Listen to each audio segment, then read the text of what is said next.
Hello everyone, this is CA Yogesh Ham here. I hope you all are doing fine.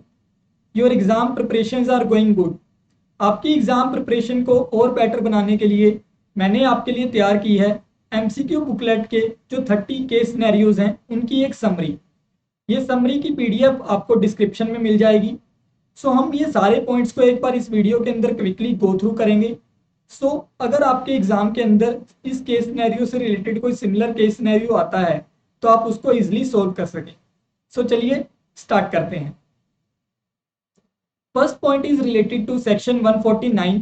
हमें पता है कि section 149 जो है वो मैक्सिमम नंबर ऑफ डायरेक्टर्स को लिमिट करता है 15 पे। लेकिन अगर कोई कंपनी 15 से ज्यादा डायरेक्टर्स अपॉइंट करना चाहती है तो उसको एक स्पेशल रेजोल्यूशन पास करना होता है।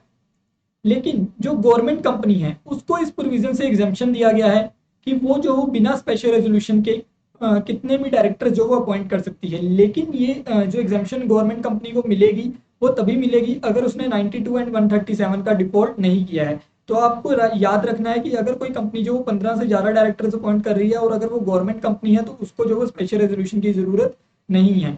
Next point is related to women director. Women director जो है वो हमारा लिस्टेड कंपनीज एंड जो पब्लिक कंपनीज हैं जिसके वो paid up share capital 100 crore rupees और मोर है या फिर टर्नओवर 300 करोड़ रुपीज और मोर है, उन सबको जो है वुमेन डायरेक्टर अपॉइंट करना होता है। लेकिन कई बार जो केस सिनेरियो क्या बोलेगा, केस सिनेरियो ये बोलेगा कि एक फैमिली ओन कंपनी है तो फैमिली ओन कंपनी है, it means it's a private company, तो उस केस में उस कंपनी को जो वो वुमेन डायरेक्टर जो वो अपॉइंट नहीं करना है। तो case scenario directly private company नहीं बोलेगा लेकिन फैमिली ओन कंपनी बोल देगा। तो आपको याद रखना है कि family own company it means a private company, वो पब्लिक कंपनी नहीं है तो उसको वुमेन डायरेक्टर जो वो अपॉइंट नहीं करना है। नेक्स्ट जो हमारे पास आता है वो ये आता है कि जो कि लिस्टेड कंपनी है और पब्लिक कंपनी है जिसकी पेड अप शेयर कैपिटल जो वो 10 करोड़ रुपीज और मोर है, उसका एक होल टाइम केएमपी होना चाहिए। इसके अलावा एक प्रोविजन ये भी है कि जो प्राइवेट कंपनीज हैं जिसकी paid up share capital 10 crore rupees और मोर है उनको एक कंपनी सेक्रेटरी अपॉइंट करना जरूरी है।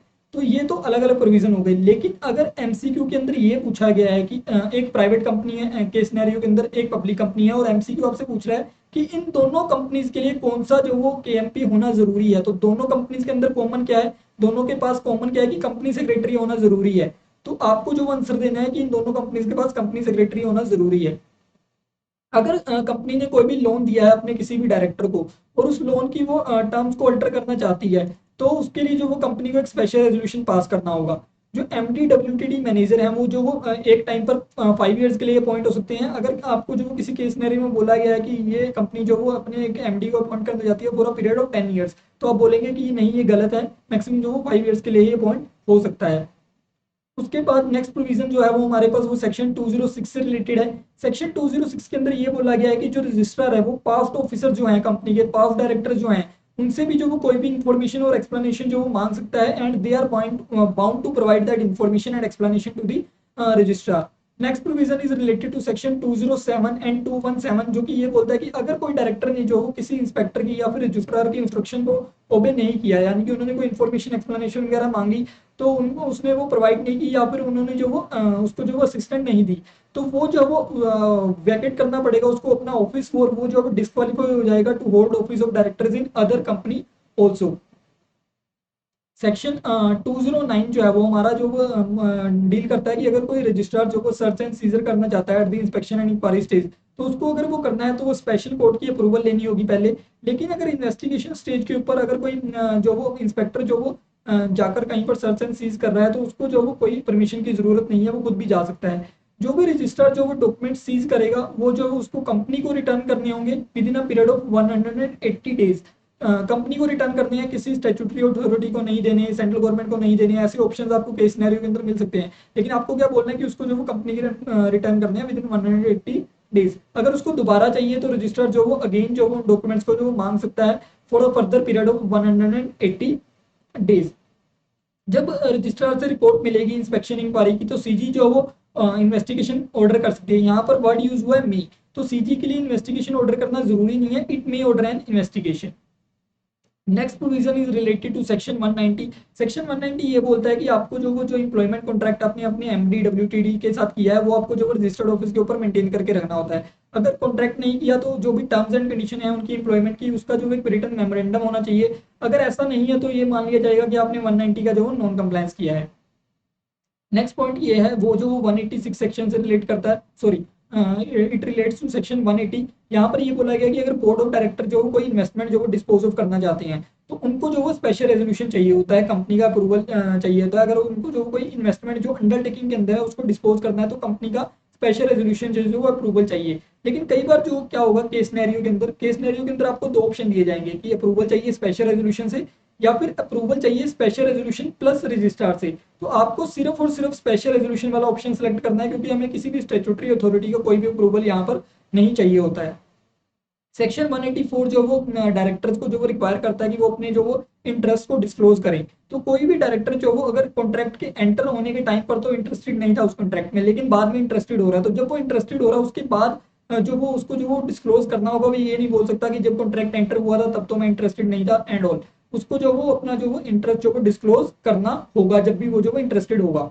सेक्शन 176 ये बोलता है कि जो भी डिसीजंस डायरेक्टर ने लिए हैं वो जो वो सिर्फ इस वजह से वैलिड नहीं होंगे कि बाद में पता चल रहा है कि उसकी जो अपॉइंटमेंट है उसके अंदर कोई डिफेक्ट था। जब वो डिफेक्ट का नोटिस आएगा, जब वो डिफेक्ट पता चलेगा, उसके बाद के जो भी डिसीजन होंगे वो वैलिड नहीं होंगे। लेकिन उस पीरियड से पहले जो वो डिसीजन ले चुका है they are all valid. Next point इसकी कंपनी जो वो पॉलिटिकल कंट्रीब्यूशन जो वो कर सकती है और उसको जो वो डिस्क्लोज करने होते हैं कंट्रीब्यूशंस। लेकिन कई बार क्या होगा कि आपको जो वो बोला होगा कि कंपनी ने ये डायरेक्ट कंट्रीब्यूशन किया और ये जो पॉलिटिकल पार्टी के किसी पब्लिकेशन के लिए जो वो के अंदर एडवर्टीजमेंट किया है। तो हमें याद रखना है कि पॉलिटिकल पार्टीज को जो डायरेक्ट कंट्रीब्यूशन हुआ है वो प्लस अगर हमने पॉलिटिकल पार्टी के द्वारा रन की जा रही किसी पब्लिकेशन के अंदर कोई एडवर्टीजमेंट किया है या फिर पब्लिक पार्टी के बेनिफिट के लिए रन हो रही किसी पब्लिकेशन के अंदर कोई भी एडवर्टीजमेंट किया है तो वो भी जो वो पॉलिटिकल कंट्रीब्यूशन माना जाता है। इसके अलावा अगर हमने किसी पर्सन को कुछ जो कंट्रीब्यूशन किया और वो पर्सन जो वो किसी पॉलिटिकल पार्टी के बेनिफिट के लिए कोई एक्टिविटी कर रहा है तो वो भी पॉलिटिकल कंट्रीब्यूशन माना जाएगा। आपको ये सारे के सारे अमाउंट जो वो पॉलिटिकल कंट्रीब्यूशन के अंदर कवर करने होंगे। अगर दो कंपनीज मर्ज हो रही हैं, नेक्स्ट पॉइंट इज अगर दो कंपनीज मर्ज हो रही हैं और जो ट्रांसफरर कंपनी है वो जो लिस्टेड कंपनी है और ट्रांसफरी कंपनी अनलिस्टेड कंपनी है, तो just because of the fact of the merger unlisted company जो ट्रांसफरी कंपनी है उसको जो वो लिस्टिंग होना जरूरी नहीं है, ऐसी कोई मैंडेटरी रिक्वायरमेंट नहीं है, वो अनलिस्टेड भी रह सकती है। There is no issue with that. अगर कोई शेयर होल्डर ऑफ कंपनी जो वो मर्जर से डिसेंट कर रहा है तो उसकी जो शेयर्स की वैल्यू है वो जो वो कम से कम उतनी वैल्यू होनी चाहिए as specified by the SBI SEBI. तो यहाँ पर आपको बहुत सारे ऑप्शन मिलेंगे कि रजिस्टर वाली वैल्यू होनी चाहिए या फिर सेबी वाली वैल्यू होनी चाहिए या फिर मार्केट वैल्यू होनी चाहिए। तो आपको सिलेक्ट करना है कि सेबी वाली वैल्यू जो वो डिसेंटिंग शेयर होल्डर्स को प्रोवाइड की जानी चाहिए। कंपनीज को जब उनका जो वो मर्जर का जो ऑर्डर है वो सैंक्शन होगा और वो सैंक्शन होने के बाद जब उसको उस ऑर्डर की सर्टिफाइड कॉपी मिलेगी, उस सर्टिफाइड कॉपी के 30 डेज के अंदर अंदर उनको जो रजिस्ट्रार के साथ फाइल करना होता है। और अगर आपसे ये पूछा जाए कि ये स्कीम कब से इफेक्टिव होगी तो आपको ये बोलना है कि जो स्कीम इफेक्टिव होगी वो तब से होगी, हर एक स्कीम के अंदर एक डेट अपॉइंट की जाएगी कि कब से ये स्कीम इफेक्टिव होगी, तो वो डेट से स्कीम इफेक्टिव रहेगी।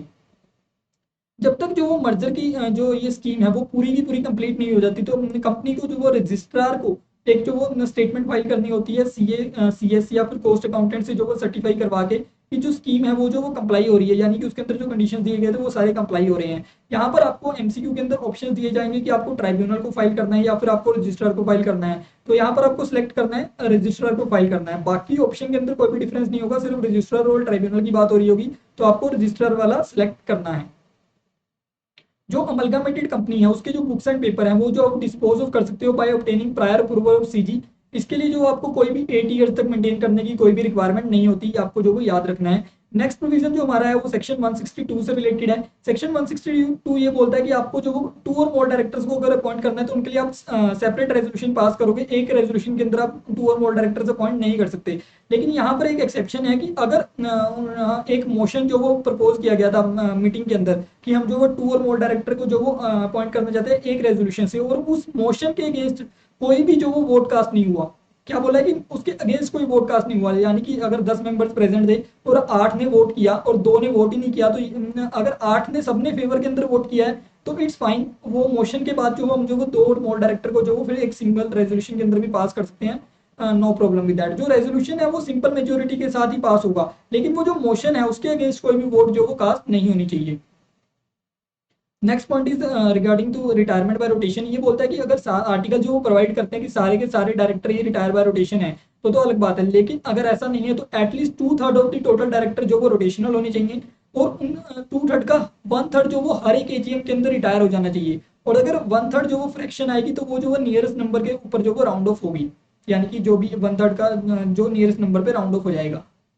जो कंपनीज जिनको इंडिपेंडेंट डायरेक्टर जो वो अपॉइंट करना जरूरी है, या जैसे कि लिस्टेड कंपनी हो गई या फिर पब्लिक कंपनी होगी जिसकी paid up share capital 10 crore और मोर है, या फिर टर्नओवर जो वो 100 करोड़ रुपीस और मोर है, या फिर outstanding loans debenture and deposits जो 50 करोड़ या फिर 50 करोड़ और मोर है, तो उनको जो वो इंडिपेंडेंट डायरेक्टर अपॉइंट करना होता है। तो लिस्टेड कंपनीज को और पब्लिक कंपनी जो ये 3 थ्रेशोल्ड्स मीट कर रही हैं। लेकिन ये जो अनलिस्टेड पब्लिक कंपनीज हैं जिनके ऊपर थ्रेशोल्ड वाली रिक्वायरमेंट है, इनको जो है वो इंडिपेंडेंट डायरेक्टर अपॉइंट करना जरूरी नहीं है।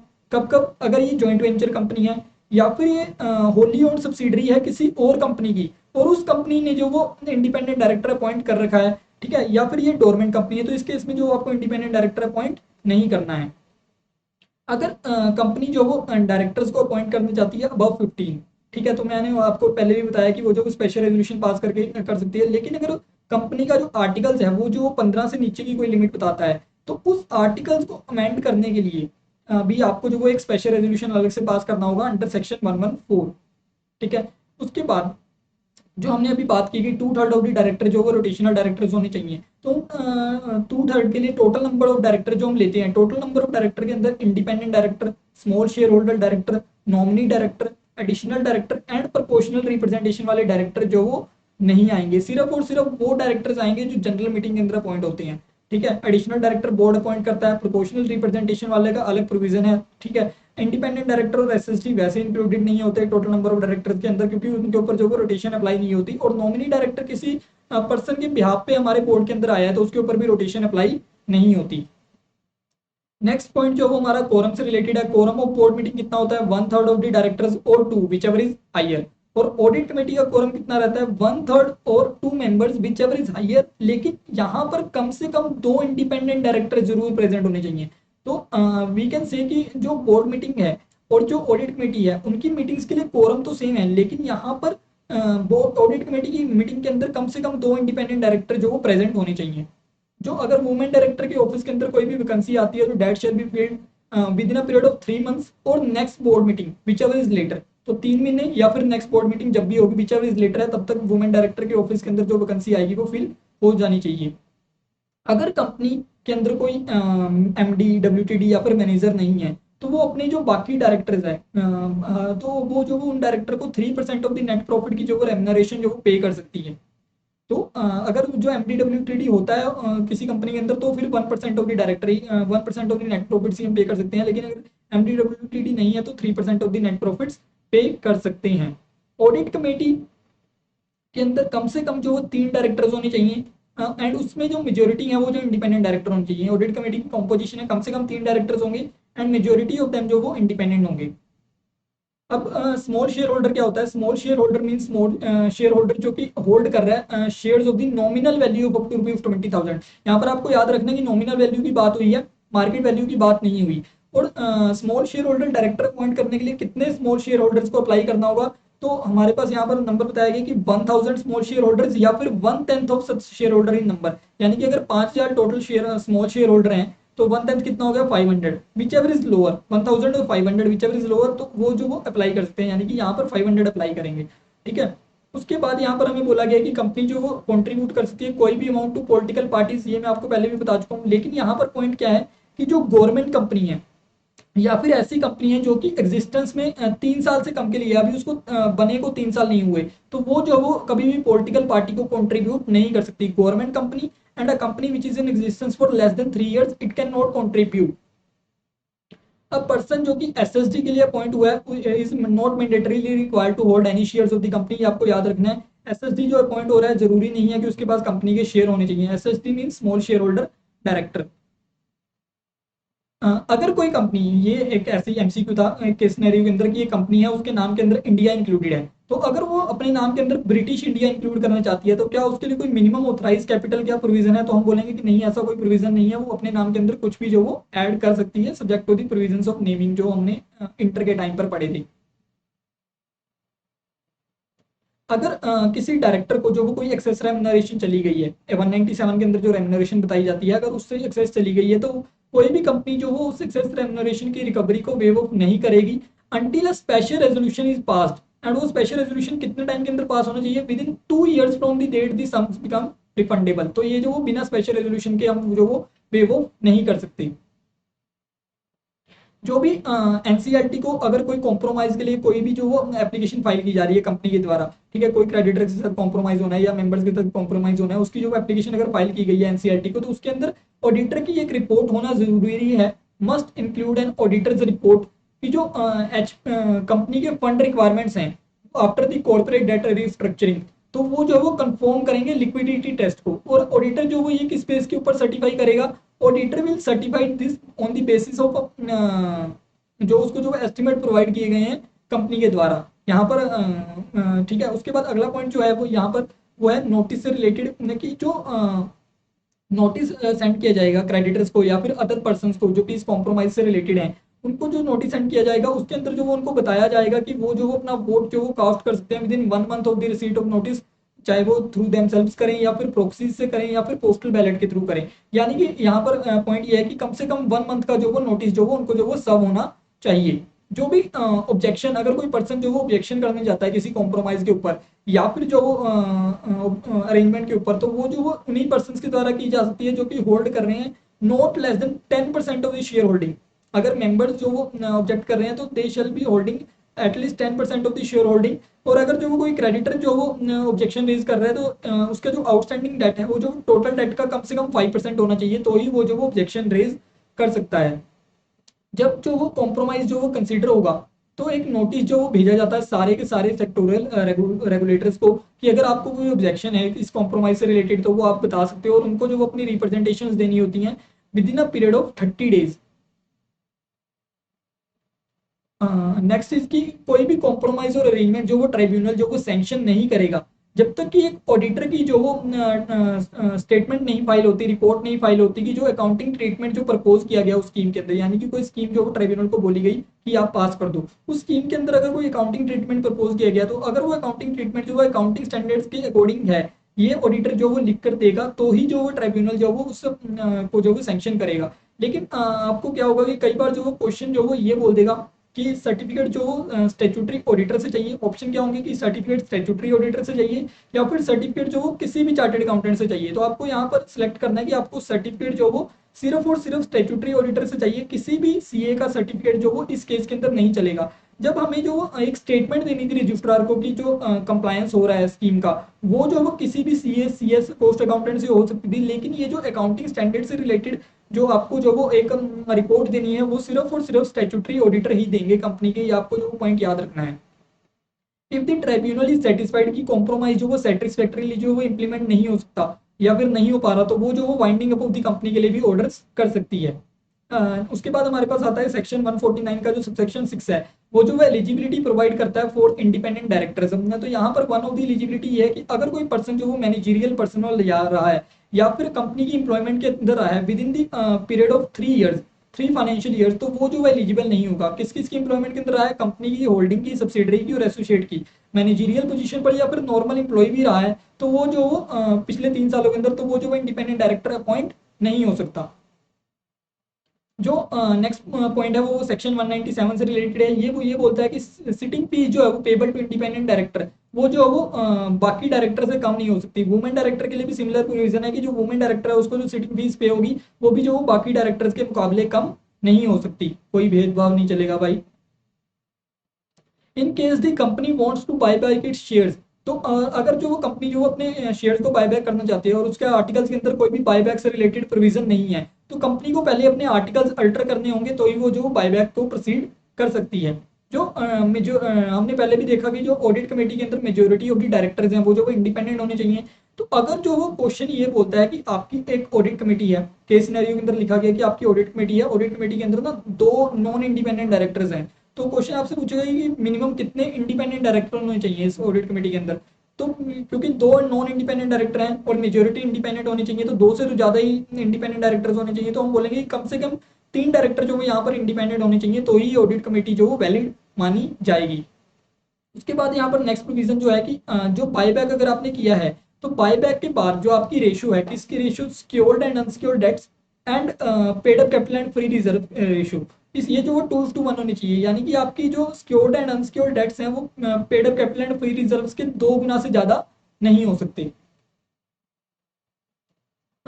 उसके बाद नेक्स्ट पॉइंट हमारे पास आता है कि ऑडिट कमेटी जो वो it is required to be constituted by all those companies जिसको जो वो इंडिपेंडेंट डायरेक्टर अपॉइंट करना होता है। तो अकॉर्डिंगली एक ऐसी अनलिस्टेड कंपनी जो कि होली ओन सब्सिडरी है किसी ऐसी कंपनी की, किसी अदर कंपनी की, ठीक है, तो उस कंपनी को जो वो ऑडिट कमेटी बनाना जरूरी नहीं होगा अगर उस कंपनी ने जो वो ऑडिट कमेटी बना ली है। तो क्योंकि यहाँ पर सिंपल ऑडिट कमेटी के लिए ये बोला गया है कि उन कंपनीज को बनाना जरूरी है जिनको इंडिपेंडेंट डायरेक्टर अपॉइंट करना जरूरी है, और इंडिपेंडेंट डायरेक्टर वाले प्रोविजन के अंदर जो वो होली ओन सब्सिडरी को एक्सेप्शन दी गई थी तो वो एक्सेप्शन यहाँ पर भी एप्लीकेबल होगी as it is.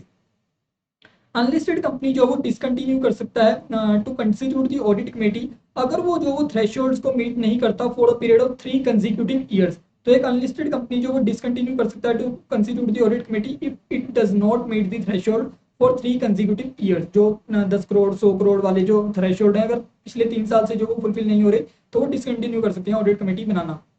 Unlisted company, listed company को तो बनाना ही पड़ेगा। अगर कंपनी जो विजिल मैकेनिज्म नहीं बनाती सेक्शन 177 के प्रोविजन के अकॉर्डिंग तो उसके ऊपर जो पेनल्टी लगाई जा सकती है जो कि मिनिमम 1 लाख होगी एंड मैक्सिमम जो वो 5 लाख होगी। उसके बाद नेक्स्ट पॉइंट जो वो स्टेक होल्डर रिलेशनशिप कमेटी से रिलेटेड है। यहाँ पर ये बोला गया कि अगर किसी कंपनी के अंदर जो टोटल सिक्योरिटी होल्डर्स हैं, चाहे वो शेयर होल्डर्स हों, चाहे डिबेंचर होल्डर्स हों, चाहे वो डिपॉजिट होल्डर्स हों, वो अगर 1000 से ज्यादा हैं तो उस कंपनी को एसएलसी बनानी होती है। अगर एग्जैक्ट 1000 है तो नहीं बनाना, अगर 1000 से ज्यादा है तो बनाना है। लेकिन यहाँ पर सारे सिक्योरिटी होल्डर्स आएंगे, ये आपको याद रखना है, सिर्फ और सिर्फ शेयर होल्डर्स की बात यहाँ पर नहीं हो रही। उसके बाद यहाँ पर बोला गया है सेक्शन 206 के अंदर कि अगर कंपनी जो वो कोई इन्फॉर्मेशन एक्सप्लेनेशन जो वो फर्निश नहीं कर पाती रजिस्ट्रार को तो हर एक ऑफिसर ऑफ द कंपनी जो कि डिफॉल्ट है उसको जो वो पेनल्टी लगाई जा सकती है 1 लाख रुपीज की and 500 rupees for each day if default continues. Company के ऊपर भी सेम है और ऑफिसर के ऊपर भी सेम है, 1 लाख रुपीज तक की पेनल्टी लगाई जा सकती है और अगर डिफॉल्ट कंटिन्यू रहेगा तो 500 for each day if default continues. ये सेक्शन 209 वाला रिपीटेड पॉइंट है कि अगर रजिस्ट्रार ने कोई डॉक्यूमेंट सीज किए हैं तो उसको जो वो डॉक्यूमेंट्स रिटर्न करने होंगे with in a period of 180 days, और अगर वो चाहे तो उसकी कॉपीज जो वो बना सकता है। तो ये रिपीटेड पॉइंट है। सेक्शन 197 जो वो मैक्स लिमिट ऑफ रेम्यूनरेशन की बात करता है जिसके अंदर जो वो 11% की लिमिट दी गई है कि टोटल जो आप अपने डायरेक्टर्स को रेम्यूनरेशन दोगे वो 11% ऑफ द नेट प्रॉफिट से ज्यादा नहीं हो सकती। लेकिन अगर आप इसको जो एक्सीड करना चाहते हो तो आप कर सकते हो, उसके लिए आपको जो वो एक ऑर्डिनरी रेजोल्यूशन पास करना होगा कंपनी के अंदर। लेकिन अगर आपको जो इनर लिमिट्स जो होती हैं जो कि 5%, 3%, 1% जो आपने पढ़ी होंगी, अगर आपको उन इनर लिमिट्स को एक्सीड करना है तो उस केस में स्पेशल रेजोल्यूशन चाहिए होता है।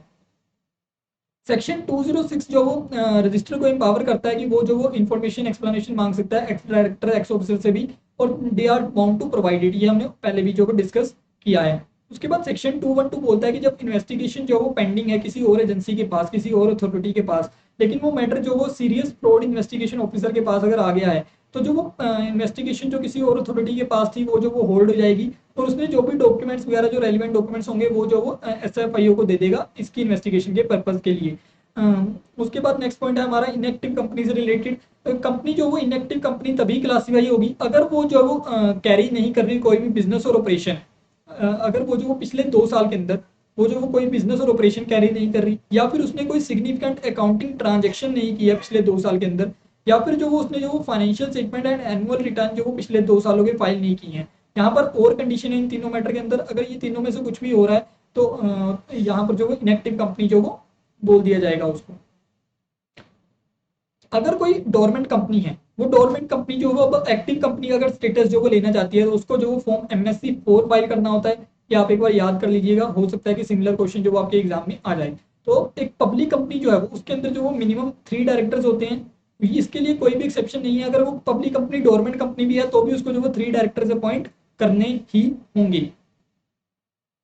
अगर कोई कंपनी जो डोरमेंट कंपनी रहती है for a period of 5 consecutive years तो रजिस्ट्रार को एम्पावरमेंट होती है कि वो जो वो उस कंपनी का नाम जो वो स्ट्राइक ऑफ कर सकता है फ्रॉम दी रजिस्टर। एनसीएलटी ने अगर कोई जो वो ऑर्डर पास किया है ठीक है, तो एनसीएलटी ने अगर कोई ऑर्डर पास किया है तो वो जो वो उसके अगेंस्ट जो वो अगर किसी ने अपील करनी है तो वो 45 डेज के अंदर की जा सकती है अपीलेट ट्रिब्यूनल को। लेकिन अपीलेट ट्रिब्यूनल जो 45 डेज के बाद भी अपील एंटरटेन कर सकता है अगर उसको लगता है कि जो अपीलेंट था उसके पास सफिशिएंट कोज था, वो सफिशिएंट कोज के द्वारा प्रिवेंट किया जा रहा था, तो 45 डेज के बाद भी वो एंटरटेन कर लेगा। जो नेक्स्ट हमारा केस सिनेरियो है वो सारा का सारा निधि कंपनी से रिलेटेड है। तो यहाँ पर बोला गया कि निधि रूल्स जो 2014 हैं वो जो प्रिस्क्राइब करते हैं निधि कंपनी के कि वो जो वो किसी भी बॉडी कॉर्पोरेट को जो वो बॉडी कॉर्पोरेट या फिर ट्रस्ट को जो वो मेंबर जो वो इंक्लूड नहीं करेगी। तो अकॉर्डिंगली जो वो अगर आपके पास आता है कि कोई कंपनी है वो निधि कंपनी की मेंबर बनना चाहती है, तो आप बोलोगे कि नहीं ऐसा नहीं हो सकता, company can not become a member of the Nidhi company. उसके बाद एज अ जनरल रूल ये है कि निधि जो वो एक्सेप्ट नहीं कर सकती डिपॉजिट्स एंड किसी पर्सन को मनी भी लैंड नहीं कर सकती अनटिल एंड अनलेस वो पर्सन जो वो उस कंपनी का मेंबर है। और एक जनरल रूल ये भी है कि कोई भी माइनर जो वो निधि कंपनी का मेंबर जो वो नहीं बन सकता। लेकिन निधि कंपनी जो माइनर के नाम पर डिपॉजिट एक्सेप्ट कर सकती है अगर they are made by natural और legal guardian who is the member of the Nidhi company. यानी कि माइनर के नाम पे हो रहे हैं लेकिन वो किए किसके द्वारा जा रहे हैं, उसके नेचुरल और लीगल गार्डियन के द्वारा, और वो नेचुरल और लीगल गार्डियन जो वो निधि कंपनी का मेंबर है तो वो जो उसके नाम पे एक्सेप्ट किए जा सकते हैं। नेक्स्ट इसकी डायरेक्टर ऑफ निधि कंपनी जो है वो जो ऑफिस होल्ड करेगा for a term of 10 consecutive years and they shall be eligible for reappointment only after expiration of 2 years. यानी कि वो 10 कंसेक्यूटिव ईयर्स के लिए अपॉइंट होंगे, लेकिन 10 कंसेक्यूटिव ईयर्स जो वो खत्म होने के बाद वो जो वो 2 साल का कूलिंग पीरियड सर्व करेंगे, उसके बाद ही जो वो दोबारा अपॉइंट हो सकते हैं। तो ये आपको याद रखना है। उसके बाद जो ऑडिटर्स हैं निधि कंपनी के, वो भी क्या ऑडिटर्स के लिए क्या होगा कि उसकी एक टर्म तो 5 साल के लिए हो सकती है, लेकिन उसकी 2 टर्म्स के लिए अपॉइंट कर सकते हैं। यानी कि 5 साल, फिर 5 साल के लिए दोबारा अपॉइंट होगा और फिर 2 साल का कूलिंग पीरियड रहेगा। डायरेक्टर के केस में वो एक ही बार में 10 साल के लिए अपॉइंट हो सकता है। ऑडिटर जो वो 5-5 साल करके 2 बार अपॉइंट होगा और उसके बाद जो वो 2 साल का कूलिंग पीरियड रहेगा। इसके अलावा एक यहाँ पर पॉइंट है कि जो पर्सन रेजिडेंट आउटसाइड इंडिया है वो जो वो निधि कंपनी के अंदर इन्वेस्ट नहीं कर सकता। उसके बाद हमारे पास नेक्स्ट पॉइंट वुमेन डायरेक्टर से रिलेटेड था, वो ऑलरेडी हम डिस्कस कर चुके हैं। सेक्शन 166 ये बोलता है कि जो भी डायरेक्टर है वो जो अपना ऑफिस जो वो किसी भी पर्सन को जो वो असाइन नहीं कर सकता। तो अगर जो आपके केस सिनेरियो के अंदर ऐसा कोई सीन होता है कि डायरेक्टर ने किसी और को अपना ऑफिस असाइन किया, तो आप बोलोगे कि this is invalid. A person is required to vacate his office. अगर कोई पर्सन है डायरेक्टर है वो उसने जो 12 महीने के अंदर कोई भी जो बोर्ड की मीटिंग अटेंड नहीं की, चाहे वो उसने इन्फॉर्मेशन प्रोवाइड की थी कि मैं अटेंड नहीं करूंगा या फिर इन्फॉर्मेशन प्रोवाइड नहीं की थी, अगर उसने 12 महीने लगातार सारी जो मीटिंग्स अटेंड नहीं की तो उसको जो वो अपना ऑफिस वैकेट करना होता है। सेक्शन 186 बोलता है कि कोई भी कंपनी जो वो कोई लोन सिक्योरिटी नहीं दे सकती या फिर किसी और बॉडी कॉर्पोरेट के अंदर इन्वेस्ट नहीं कर सकती इन एक्सेस ऑफ, कितनी अमाउंट तक वो इन्वेस्ट कर सकते हैं, उसके paid up capital plus pre reserve plus share premium, ये तीनों चीजें मिला के इस अमाउंट का 60% या फिर प्री रिजर्व और सिक्योरिटी प्रीमियम, ये दो अमाउंट्स मिला के इसका 100%, विच एवर इज हाइयर आएगा उस अमाउंट तक वो इन्वेस्ट कर सकते हैं। लेकिन उस अमाउंट से ज्यादा अगर उनको इन्वेस्ट करना है तो वो कंपनी को जो वो एक एक्सीड करना है तो उसको जो वो स्पेशल रेजोल्यूशन पास करके मेंबर्स का अप्रूवल चाहिए होगा। सेक्शन 185 जो वो बात करता है लोन्स गिवन टू डायरेक्टर्स के बारे में, यहाँ पर ये बोला गया कि अगर किसी कंपनी ने ऑर्डिनरी कोर्स ऑफ बिजनेस के अंदर किसी डायरेक्टर को जो वो कोई क्रेडिट दिया है, जैसे कि सपोज कि एक डायरेक्टर ने जो कोई फ्लैट खरीदा कंपनी से 50 लाख का, ठीक है, उसने 40 लाख पे कर दिया और 10 लाख की जो 4 इंस्टॉलमेंट्स के अंदर पे करेगा। और अगर ये ordinary course of the business है तो इस 10 लाख को जो वो लोन नहीं माना जाएगा 185 के पर्पज के लिए, वो जो ऑर्डिनरी कोर्स ऑफ बिजनेस के अंदर क्रेडिट फैसिलिटी है, नथिंग एल्स। उसके बाद हमारे पास होता है कि इंडिपेंडेंट डायरेक्टर जो है हमारा इंडिपेंडेंट डायरेक्टर, उसको जो वो ये बोलना होता है कि मैं इंडिपेंडेंट हूँ। और ये इंडिपेंडेंट हूँ ये उसको कब कब बोलना है, at the first board meeting he attends, at the first board meeting of every financial year, and जब भी उसके सर्कमस्टांसिस के अंदर कोई चेंज आएगा तो जो वो उसको बोलना होगा कि वो जो वो इंडिपेंडेंट है।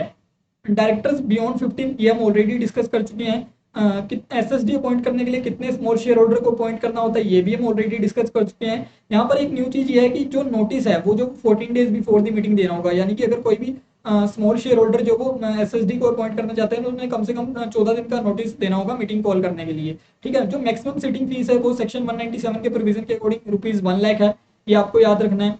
ठीक है, और सेल ऑफ अंडरटेकिंग, अगर जो हम जो कोई डायरेक्टर जो कोई अंडरटेकिंग को जो सेल करने जाते हैं उनको जो स्पेशल रेजोल्यूशन चाहिए होता है, ये भी हम ऑलरेडी डिस्कस कर चुके हैं।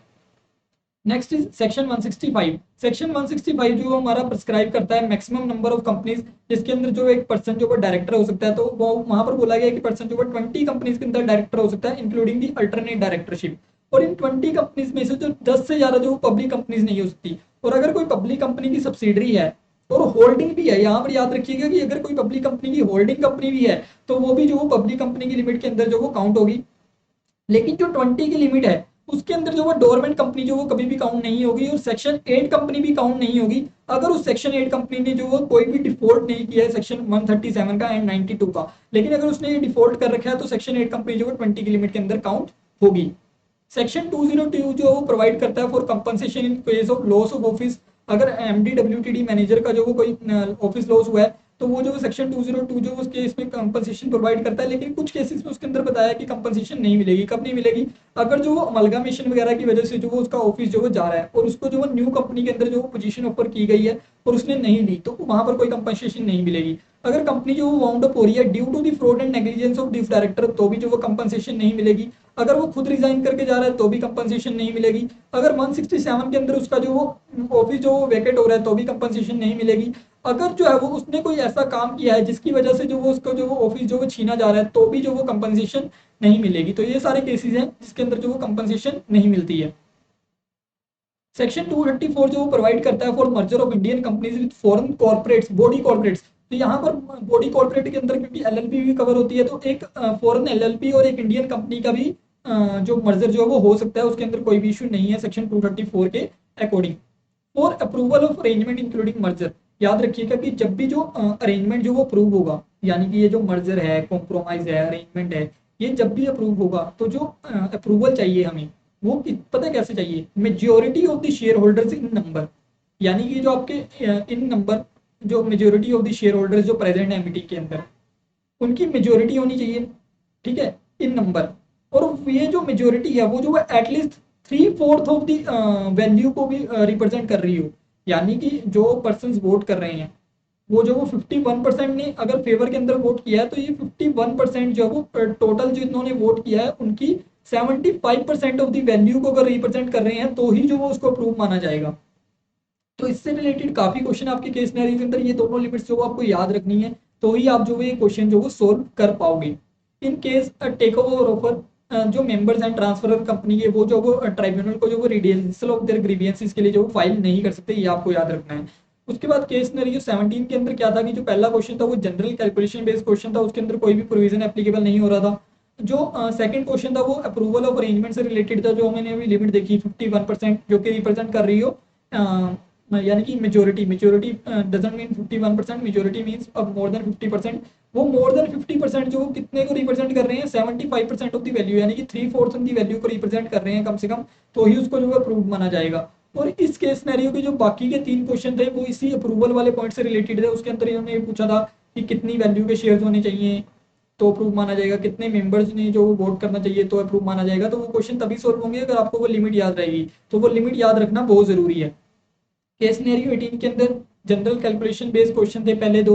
उसके बाद तीसरा क्वेश्चन ये बोलता था कि order of NCLT for approval of arrangement जो है, जैसे कि अप्रूवल ऑफ अरेंजमेंट हुआ तो उसका जो ऑर्डर है वो एनसीएलटी का वो जो 30 डेज के अंदर अंदर जो वो सर्टिफाइड कॉपी जो रजिस्ट्रार को फाइल होनी चाहिए, ये भी हम ऑलरेडी डिस्कस कर चुके हैं। जो अमलगामेशन स्कीम से अप्रूवल वाला, यानी कि वही मेजोरिटी रिप्रेजेंटिंग 75% वाला जो पॉइंट है वो जो वो केस सिनेरियो 18 के अंदर भी दो क्वेश्चन उससे रिलेटेड थे, ठीक है। और केस सिनेरियो 19 जो वो बिल्कुल ही 18 से सिमिलर थी। तो आपको याद रखने की ये जो 50 मेजोरिटी रिप्रेजेंटिंग 75% वाली जो कंडीशन है वो आपको बहुत अच्छे से याद रखनी है, तो उसके ऊपर जो है एमसीक्यू पूछे जा सकते हैं।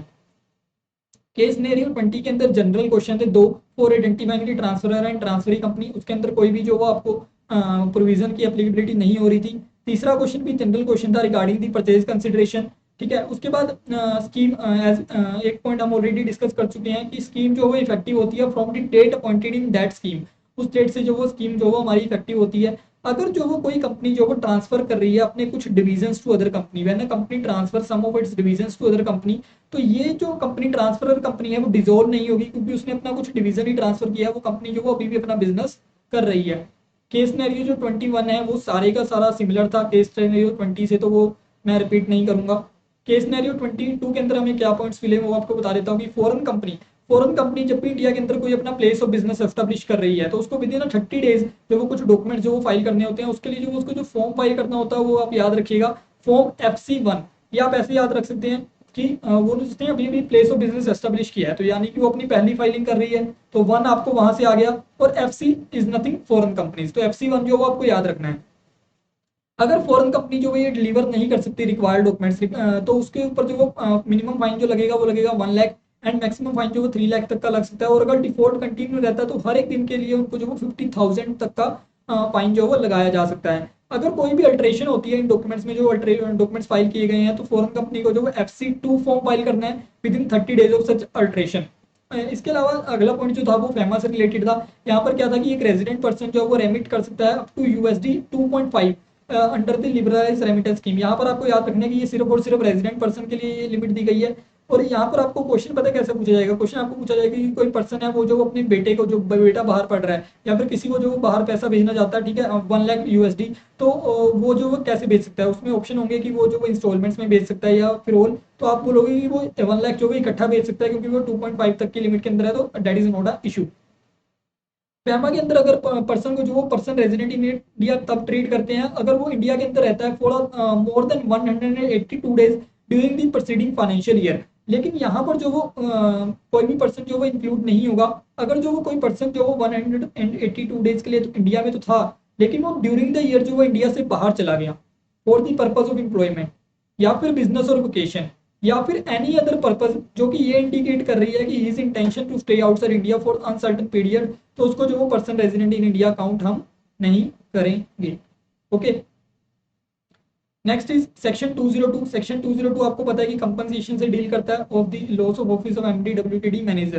ठीक है, तो ये कंपनसेशन दी कितनी जाती है, तो ये कंपनसेशन प्रोवाइड की जाती है कि जो उसका रिमेनिंग पीरियड है, अगर वो 5 साल के लिए अपॉइंट हुआ था और अगर वो 1 साल के लिए ही उसका ऑफिस जो वो छीन लिया गया, तो रिमेनिंग पीरियड कितना है 4 ईयर्स और 3 years which ever is less, यानी कि फिर उसको जो वो 3 ईयर्स के लिए कंपनसेशन मिलेगी। और ये 3 ईयर्स की जो कंपनसेशन मिलेगी ये किस रेट पर मिलेगी, जो उसने काम किया है पिछले 3 साल के अंदर जो उसने काम किया है, उस पिछले 3 साल के अंदर उसको जो एवरेज रेम्यूनरेशन मिल रही थी उसके अकॉर्डिंग जो वो उसको 3 साल की जो वो रेम्यूनरेशन मिलेगी। लेकिन जैसे मैंने एग्जांपल लिया था उसके अंदर तो 1 साल के बाद ही उसका ऑफिस छिन गया था, तो हम जो वो पिछले 1 साल की ही रेम्यूनरेशन लेंगे उसको मल्टीप्लाई विद 3 कर देंगे and that will be the our compensation. Effective capital, अगर जो हमारा नो लॉस नो प्रॉफिट या फिर इनएडिक्वेट प्रॉफिट वाला जो केस होता है उसके अंदर हमें पता है कि इफेक्टिव कैपिटल के बेसिस पर हम रेम्यूनरेशन पे करते हैं। तो इफेक्टिव कैपिटल का मतलब क्या होता है, इफेक्टिव कैपिटल का मतलब क्या होता है कि जो हमारी पेड अप शेयर कैपिटल है वो प्लस हमारा जो सिक्योरिटी प्रीमियम है वो रिजर्व एंड सरप्लस वो इंक्लूड होंगे। Long term loans and deposits जो कंपनी ने ले रखी हैं वो भी इफेक्टिव कैपिटल के अंदर जो इंक्लूड होंगे। यहाँ पर capital doesn't mean share capital, share holder funds. Capital मतलब जो भी पैसा हमारी कंपनी के अंदर लगा है हमने वो सब लेना है, तो long term loans and deposits भी यहाँ पर इंक्लूड होंगे। एंड इसको हम रिड्यूस करेंगे by the aggregate of the investment made, यानी कि हमें क्या देखना है कि जो पैसा हमारे बिजनेस के अंदर लगा हुआ है, ठीक है, तो अगर जो हमने कोई पैसा जो किसी बाहर के बिजनेस के अंदर इन्वेस्ट किया हुआ है तो वो हम जो माइनस कर देंगे। ठीक है, और अगर जो वो लेकिन अगर हमारा बिजनेस ही जो इन्वेस्टमेंट करना है तो वो जो वो माइनस नहीं होगा। ठीक है, और इसके अलावा जो हम accumulated losses and preliminary expenses को भी जो वो माइनस कर देंगे। और इस केस में रेम्यूनरेशन पेबल कैसे डिसाइड होगा, आपने ये तो डिसाइड कर लिया कि इनएडिक्वेट प्रॉफिट्स एंड हमारे जो नो प्रॉफिट्स है उसके केस में इफेक्टिव कैपिटल जो वो कैसे काउंट होगी। लेकिन उसके बेस पे जो इफेक्टिव कैपिटल आपको एक बार पता लग गई तो कितना जो हम रेम्यूनरेशन दे सकते हैं वो इस टेबल के अंदर दिया गया है। ये आप टेबल जो एक बार वीडियो को पॉज करके रीड कर लीजिएगा। ठीक है, इट इज इजी, कुछ नहीं समझ आता तो आप नीचे कमेंट बॉक्स में पूछ सकते हैं and I will answer that. उसके बाद हमारे पास आता है MD WTD मैनेजर जो है वो रिमूव किए जा सकते हैं by passing a board resolution. And जो उसके अंदर जो वैकेंसी आएगी उनके ऑफिस के अंदर that should be filed with in 6 months ना। ठीक है, तो जो वैकेंसी आती है MD WTD मैनेजर के उसके अंदर ऑफिस के अंदर वो जो वो 6 मंथ्स के अंदर अंदर जो हमें जो फिल करनी होती है। और इनको रिमूव करने के लिए बोर्ड का रेजोल्यूशन इज इनफ। ये हम ऑलरेडी पढ़ चुके हैं कि copy of contract of employment of MD WTD manager जो वो उसके रजिस्टर्ड ऑफिस के ऊपर नहीं होना चाहिए, मेंटेन होना चाहिए। अगर मेंटेन नहीं होता तो इसके ऊपर कितनी पेनल्टी लगेगी वो यहाँ पर बताई गई है, 25,000 की पेनल्टी लगाई जा सकती है। और अगर कंटिन्यूइंग डिफॉल्ट है तो नहीं, कंटिन्यूइंग डिफॉल्ट की यहाँ पर कोई बात नहीं हुई है। यहाँ पर कंपनी के ऊपर 25,000 की पेनल्टी लगेगी और ऑफिसर के ऊपर 5,000 की पेनल्टी लगेगी। लेकिन याद रखिएगा कि ये penalty is for each default, यानी कि अगर आपने 2 डायरेक्टर्स के साथ जो वो अपॉइंट किया और उनके दोनों के कॉन्ट्रैक्ट मेंटेन नहीं है तो ये जो वो डबल हो जाएगी। अगर 3 के साथ तो जो ट्रिपल हो जाएगी, यानी कि हर एक डिफॉल्ट के लिए ये पेनल्टी। केस सिनेरियो 24 ये बोलता है, यहाँ पर फेमा से रिलेटेड पॉइंट है कि जो शॉर्ट टर्म क्रेडिट फैसिलिटी अगर आपने ordinary course of the business के अंदर लिया ना, तो वो स्पेसिफिकली जो वो करंट अकाउंट ट्रांजेक्शन के अंदर इंक्लूड की गई है। हमारी जो डेफिनेशन है करंट अकाउंट ट्रांजेक्शन की, आई गैस सेक्शन 6 के अंदर दी गई है। तो उसके अंदर जो वो करंट अकाउंट ट्रांजेक्शन की जो डेफिनेशन है उसके अंदर शॉर्ट टर्म क्रेडिट फैसिलिटी को स्पेसिफिकली इंक्लूड किया गया है। तो अगर किसी कंपनी ने कोई जो वो मशीनरी वगैरह खरीदी है बाहर से, और उसने उसमें जो वो इंस्टॉलमेंट्स के अंदर पे कर रहा है, शॉर्ट टर्म क्रेडिट लिया है उसने, तो उसको जो वो करंट अकाउंट ट्रांजेक्शन माना जाएगा। ये आप याद रखिएगा। जो इंडिया का रेजिडेंट पर्सन है वो अगर कहीं बाहर गया था और अगर वो इंडिया के अंदर वापस आ रहा है, तो वो जो वो इंडियन करेंसी जो वो होल्ड कर सकता है वापस आते हुए अप टू ₹25,000। ठीक है, 25,000 तक की इंडियन करेंसी वो होल्ड कर सकता है जब वो इंडिया में वापस आ रहा है। लेकिन अगर वो नेपाल और भूटान से वापस आ रहा है तो वो कोई भी अमाउंट होल्ड कर सकता है, कोई लिमिट नहीं है। लेकिन यहाँ पर एक लिमिट इन्होंने ये लगा दी कि जो डिनोमिनेशन है नोट्स का वो 100 से ज्यादा नहीं होना चाहिए। यानी कि 100 रुपए के नोट्स तक ही वो होल्ड कर सकता है, 500 2,000 का नोट वो जो वो होल्ड नहीं कर सकता। लेकिन अमाउंट के ऊपर कोई भी लिमिट नहीं है। तो जो calculation of residential status based on 182 days rule, वो हम जो ऑलरेडी पढ़ चुके हैं, उसके ऊपर ये क्वेश्चन बेस्ड था। तो ये आपको अगर 182 दिन वाला रूल पता है तो आप ये क्वेश्चन इजीली सोल्व कर लोगे। उसके बाद हमारे पास आता है कि कंपनी जो वो एडवर्टीजमेंट कर सकती है फॉरेन करेंसी के अंदर विदाउट एनी अप्रूवल। उसके लिए जो वो उसको कोई भी अप्रूवल की जरूरत नहीं है। वो अगर किसी एडवर्टाइजिंग एजेंसी को पैसा पे कर रही है इंडिया के बाहर, वो normal course of the business के है, नो अप्रूवल इज रिक्वायर्ड। लेकिन अगर कोई कंपनी जो कोई डोनेशन कर रही है किसी एजुकेशनल इंस्टीट्यूशन को या फिर टेक्निकल इंस्टीट्यूशन को, एजुकेशनल इंस्टीट्यूशन को किस लिए, कोई चेयर्स वगैरह क्रिएट करने के लिए, या फिर कोई टेक्निकल इंस्टीट्यूशन को पे कर रही है कोई रिसर्च वगैरह के लिए, तो वो कितना पे कर सकती है विदाउट अप्रूवल। विदाउट अप्रूवल पे वो पे कर सकती है 1% of the average of the foreign exchange earning. उसके जो पिछले 3 साल की जो फॉरेन एक्सचेंज अर्निंग थी उसका एवरेज कर लो, उसका 1% ले लो, वो जो अमाउंट आएगी। या फिर 50 लाख USD, जो भी अमाउंट जो वो कम आएगी, उस अमाउंट तक अगर वो जो डोनेशन कर रही है तो उसको अप्रूवल की जरूरत नहीं है। अगर वो इस अमाउंट को एक्सीड करेगी तो आरबीआई से अप्रूवल चाहिए होगा। ये हमने ऑलरेडी पढ़ा है कि जो डिसेंटिंग शेयर होल्डर्स के शेयर हैं वो जो वो वैल्यू होनी चाहिए एंड एक्वायर होनी चाहिए at a value not less than what has been specified by the SEBI. उस ये भी हमने पढ़ा है कि amalgamation of listed company to unlisted company जो वो, तो अनलिस्टेड कंपनी जो वो ऑटोमेटिकली जो वो लिस्टेड कंपनी नहीं बनेगी। We have already discuss that. उसके बाद हमारे पास आता है filing of statement to registrar until the scheme is complete. वो भी हम ऑलरेडी डिस्कस कर चुके हैं। तो हम कि हम जो रजिस्ट्रार को स्टेटमेंट फाइल करते हैं सीए से, सीएस से या फिर कॉस्ट अकाउंटेंट से सर्टिफाई करवा के। जब भी जो वो MDWTD का ऑफिस जो वो अमलगामेशन के से की वजह से लॉस हो रहा है और उसको जो वो न्यूली अमलगामेटेड कंपनी के अंदर ऑफर दिया गया था, तो कोई कंपनसेशन जो वो नहीं दी जाएगी उसको। ये भी हम ऑलरेडी डिस्कस कर चुके हैं। अगर डायरेक्टर जो वो सस्पेंड हुआ है ड्यू टू फ्रॉड, ठीक है, और उसके अगेंस्ट कोई केस चल रहा है, तो इस केस की वजह से जो अमलगामेशन होने वाली है उसके ऊपर कोई भी इफेक्ट नहीं आएगा। और जब अमलगामेशन हो जाएगी तो जो न्यू कंपनी बनेगी वो केस जो उस कंपनी के नाम पे ट्रांसफर हो जाएगा, फिर वो न्यू कंपनी जो उस डायरेक्टर के अगेंस्ट केस लड़ती रहेगी। तो ये आपको जो वो याद रखना है। उसके बाद अगला पॉइंट आता है कि जब भी कोई मर्जर की स्कीम अप्रूव होगी, ट्राइब्यूनल ने अप्रूव कर दी, उसके बाद जो है वो एक 4 मंथ का जो पीरियड रखा जाता है जिसके अंदर जो शेयर होल्डर्स हैं वो अपने शेयर जो ऑफर करते हैं, जो ट्रांसफरी कंपनी है उसको ऑफर करते हैं कि आप हमारे शेयर जो को ले लीजिए। तो इन 4 मंथ्स के अंदर अंदर 90% ऑफ द शेयर होल्डर के जो शेयर जो वो ऑफर हो जाने चाहिए। ठीक है, तो ही जो वो ये स्कीम जो वो आगे प्रोसीड कर पाएगी। उसके बाद लेट्स से कि 92% ने अपने जो वो शेयर जो वो ऑफर कर दिए, तो जो 8% बचे हैं इनका क्या होगा। इनका क्या होगा कि जो कंपनी है वो अगले 2 महीने के अंदर अंदर जो वो इनके शेयर्स एक्वायर करने के लिए जो ऑफर करेगी as per the regulations given in section 234 I guess. Okay, तो वो जो वो अकॉर्डिंगली जो वो याद रखिए। आपको बेसिकली यहाँ पर पीरियड याद रखना है कि कितने पीरियड के अंदर जो वो ये माइनॉरिटी शेयर होल्डर्स के शेयर्स एक्वायर होने चाहिए within a period of 2 months. और ये 2 मंथ्स कब काउंट करेंगे, वो जब वो 4 महीने का ओपन ऑफर पीरियड जो वो खत्म हो जाएगा, वहां से 2 महीने हम काउंट करेंगे। जो अमाउंट जो वो किसी कंपनी ने रिसीव की है from the transferee company in dissenting share holders के लिए, ठीक है, वो जो उसको एक सेपरेट बैंक अकाउंट के अंदर रखनी होती है और वो जो वो इसको जो वो डिस्पर्स कर देगा to the dissenting share holders within 60 days of within period of 60 days. Amount of compensation for loss of office ये हम ऑलरेडी डिस्कस कर चुके हैं। रिटर्न रिलेटिंग टू जब भी कोई MDWTD मैनेजर जो वो अपॉइंट हो रहा है, तो उसके अपॉइंट होने के with in period of 60 days जो एक रिटर्न जो वो फाइल होनी चाहिए रजिस्ट्रार को। ठीक है, ये आपको याद रखना है कि 60 डेज का टाइम पीरियड होता है रिटर्न फाइल करने के लिए। लिस्टेड कंपनी के अंदर कम से कम 1/3 जो इंडिपेंडेंट डायरेक्टर्स होने चाहिए एंड अनलिस्टेड पब्लिक कंपनी के अंदर कम से कम 2 जो वो डायरेक्टर जो वो इंडिपेंडेंट डायरेक्टर होने चाहिए। अनलिस्टेड पब्लिक कंपनी कौन सी, जो कि वो थ्रेशोल्ड मीट कर रही है, 10 करोड़ वाली, 100 करोड़ वाली and loan and outstanding loan वाली 50 करोड़ वाली, वो अगर मीट कर रही हैं तो ही जो वो उसको जो वो 2 इंडिपेंडेंट डायरेक्टर्स उसके अंदर होने चाहिए अनलिस्टेड पब्लिक कंपनी के अंदर। उसके बाद हमारे पास नेक्स्ट आता है कि गवर्नमेंट कंपनी का मतलब क्या होता है। गवर्नमेंट कंपनी का मतलब होता है कि जिसके अंदर 51% of the share holdings are held by central government और स्टेट गवर्नमेंट। लेकिन यहाँ पर 51% के अंदर अगर किसी मतलब कि जो अगर कोई गवर्नमेंट कंपनी अगर कोई होल्ड कर रही है तो गवर्नमेंट कंपनी की होल्डिंग जो वो 51% के लिए काउंट नहीं होगी, सिर्फ सेंट्रल गवर्नमेंट और स्टेट गवर्नमेंट की ही होल्डिंग जो है यहाँ पर काउंट होंगी। रजिस्टर्ड वैल्यूअर के लिए यहाँ पर एक पॉइंट दिया गया कि सिर्फ और सिर्फ जो पर्सन रेजिडेंट इन इंडिया है वही जो है वो रजिस्टर्ड वैल्यूअर बन सकता है, नॉन रेजिडेंट जो वो रजिस्टर्ड वैल्यूअर नहीं बन सकता। एनी पर्सन जो कि अग्रीव्ड है by the order of registrar removing name of the company, यानी कि रजिस्ट्रार ने अगर जो वो कंपनी का नाम जो वो रजिस्टर ऑफ मेंबर से जो रजिस्टर ऑफ कंपनी से जो रिमूव कर दिया है तो उससे अगर कोई पर्सन एग्रीव्ड है तो वो 3 ईयर्स के अंदर अंदर जो वो ट्राइब्यूनल को जो वो अपील फाइल कर सकता है।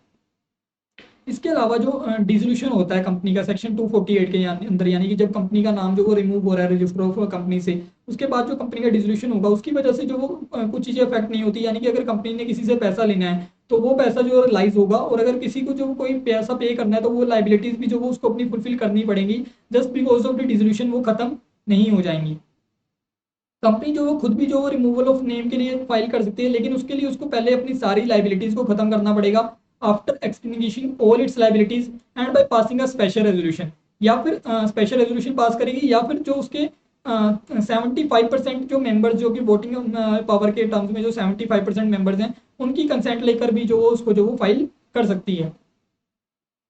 उसके बाद हमारे पास आता है कि जो कॉन्ट्रीब्यूटरीज हैं, कॉन्ट्रीब्यूटरी जो होते हैं वो जो वो पिटीशन फाइल कर सकते हैं for the winding up of the companies, वो तभी कर सकते हैं अगर वो जो एटलीस्ट 6 मंथ से जो वो शेयर होल्ड कर रहे थे। 6 मंथ का जो वाइंडिंग अप कमेंसमेंट हो रही है उसके कम से कम पिछले 6 महीने, उसके पिछले जो 18 महीने के अंदर कम से कम अगर किसी कॉन्ट्रीब्यूटर ने 6 महीने के लिए शेयर होल्ड किए थे तो ही वो जो वो पिटीशन फाइल कर सकता है। लेकिन अगर जो वो किसी को शेयर जो वो किसी पर्सन की डेथ की वजह से मिले थे, यानी कि लीगल ईयर वगैरह को, तो वो अगर जो वो 6 महीने के लिए उसने शेयर होल्ड नहीं भी किए थे पिछले 18 महीने में, तो भी वो जो वो पिटीशन फाइल कर सकता है for the binding up of the company. इसके अलावा यहाँ पर ये कि अगर जैसे कॉन्ट्रीब्यूटरीज हैं, कॉन्ट्रीब्यूटरीज अगर कुछ कॉन्ट्रीब्यूटरीज ने पैसा जो वो कॉन्ट्रीब्यूट कर दिया तो इसकी वजह से कोई और कॉन्ट्रीब्यूटरी जो वो एब्जॉर्ब नहीं हो जाएगा अपनी लाइबिलिटी से। हर एक कॉन्ट्रीब्यूटरी जो वो unpaid amount on the share तक जो वो लाइबल रहेगा ही रहेगा। उसके बाद सेक्शन 202 के अंदर जो वो हमें मैंने आपको बताया था कि कंपनसेशन जो वो तब पे नहीं होती अगर कंपनी जो वो वाउंड अप हो रही है, ठीक है, वॉलंटरली या फिर ट्राइब्यूनल के ऑर्डर्स पे, ड्यू टू द फ्रॉड और नेग्लिजेंस ऑफ द डायरेक्टर। ठीक है, वहां पर ये लिखा था कि ड्यू टू फ्रॉड और नेग्लिजेंस ऑफ डायरेक्टर अगर वाइंड अप हो रही है तो ही जो वो कंपनसेशन नहीं मिलेगा। लेकिन यहाँ पर केस सिनेरियो 28 के अंदर जो थर्ड क्वेश्चन था उसके अंदर जो वो कहीं पर भी केस सिनेरियो के अंदर ये मेंशन नहीं किया था कि जो डायरेक्टर को जो हम कंपनसेशन दे रहे हैं उसने कोई फ्रॉड किया था। किसी और डायरेक्टर ने किया था अलग बात है, लेकिन उस डायरेक्टर ने कोई भी फ्रॉड किया हो ऐसा कुछ मेंशन नहीं था। लेकिन फिर भी वहां पर ये बोला गया कि compensation can not be paid of as the company is being bound up on the order of tribunal. तो अगर आपको सिमिलर क्वेश्चन आता है तो आप जो वो यही आंसर देंगे कि कंपनसेशन नहीं पे होना चाहिए, क्योंकि इंस्टीट्यूट वो जो सेम क्वेश्चन का आंसर सेम दे देगा तो आपका मार्क्स ऐसे ही 2 नंबर खराब हो जाएंगे। तो आपको याद रखना है कि अगर केस सिनेरियो के अंदर जो वो ट्राइब्यूनल के ऑर्डर से जो वो आपकी कंपनी जो वो वाउंड अप हो रही है, ठीक है, और वहां पर जो वो अगर ऑप्शन के अंदर ये है कि कंपनसेशन पे नहीं होना चाहिए क्योंकि कंपनी जो वो ट्राइब्यूनल की ऑर्डर की वजह से वाउंड अप हो रही है, तो आप वही ऑप्शन सेलेक्ट करिएगा। प्लीज ये मत बोलिएगा कि उसको कंपनसेशन मिल जाएगा। ठीक है, on appointment liquidator shall file a declaration of conflict of interest within 7 days. ठीक है, जब भी कोई लिक्विडेटर जो वो अपॉइंट होगा अगर उसका जो वो एक 7 दिन के अंदर अंदर डिक्लेरेशन देनी होती है, अगर उसका कोई इंटरेस्ट है कंपनी के अंदर तो he shall file a declaration of interest within a period of 7 days.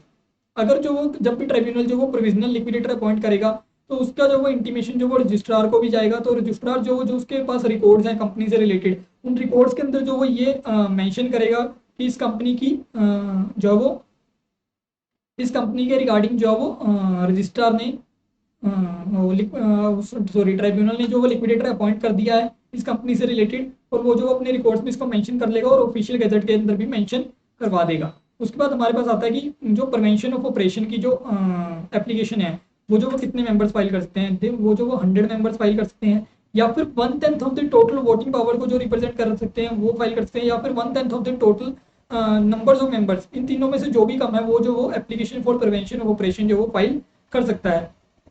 Section 236 के अंदर ऐसा है कि अगर मेजोरिटी शेयर होल्डर जो वो एक्वायर करना चाहते हैं माइनॉरिटी शेयर होल्डर्स को, तो जो प्राइस है वो that must be determined by the registered valuer. तो आपको दो चीजों के अंदर डिफरेंस याद रखना है, जब भी कोई जो वो कंपनी जो वो मर्ज हो रही है और कुछ डिसेंटिंग शेयर होल्डर्स हैं, तो उनके शेयर्स की वैल्यू कितनी होगी, उनके शेयर्स की वैल्यू होगी जो सेबी के द्वारा बोली गई है। लेकिन जब जो मेजोरिटी शेयर होल्डर यानी कि अगर कोई पर्सन जो वो 90% शेयर होल्ड कर रहा है और वो जो माइनॉरिटी शेयर होल्डिंग को एक्वायर करना चाहता है, तो उस केस में माइनॉरिटी शेयर होल्डिंग की वैल्यू कितनी होगी, जो रजिस्टर्ड वैल्यूअर ने जो वो वैल्यू करके दी है।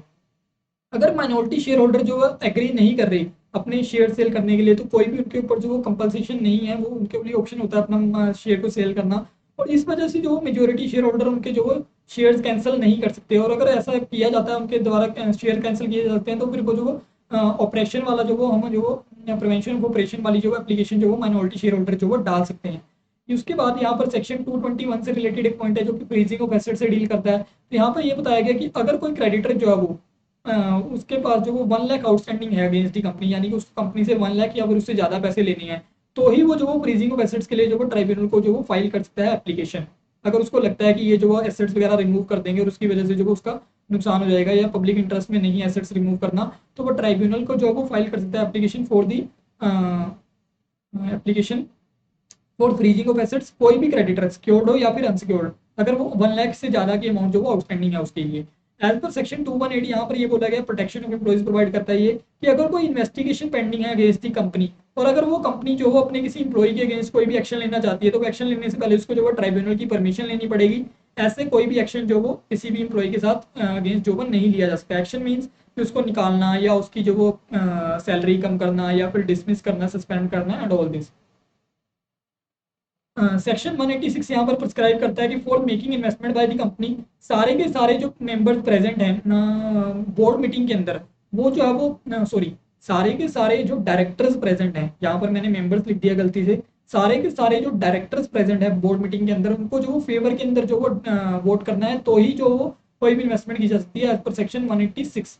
उसके बाद अगर बोर्ड मीटिंग जो अर्जन हो रही है due to want of quorum, तो वो जो वो रखी जाएगी same day same time in next week. लेकिन अगर वो नेक्स्ट वीक के अंदर अगर सेम डे जो है वो हॉलीडे है, तो फिर उससे अगला जो भी वर्किंग डे होगा उस डे पे रखी जाएगी। अपॉइंटमेंट ऑफ इंडिपेंडेंट डायरेक्टर किस कंपनी को करना होता है, ये हम ऑलरेडी डिस्कस कर चुके हैं। मैक्सिमम अमाउंट जो कि विदाउट स्पेशल रेजोल्यूशन इन्वेस्ट हो सकती है 60% of paid capital plus free reserve plus share premium, या फिर 100% of free reserve plus share premium, वो भी हम ऑलरेडी डिस्कस कर चुके हैं। तो ये हमारे जो वो केस सिनेरियोज यहाँ पर जो हमारे खत्म हो चुके हैं। हमने बहुत ही कम टाइम के अंदर ये 30 केस सिनेरियोज जो वो कवर किए हैं। आई होप कि आपको एग्जाम के अंदर हेल्प करेगा। So okay guys, all the best for your exam.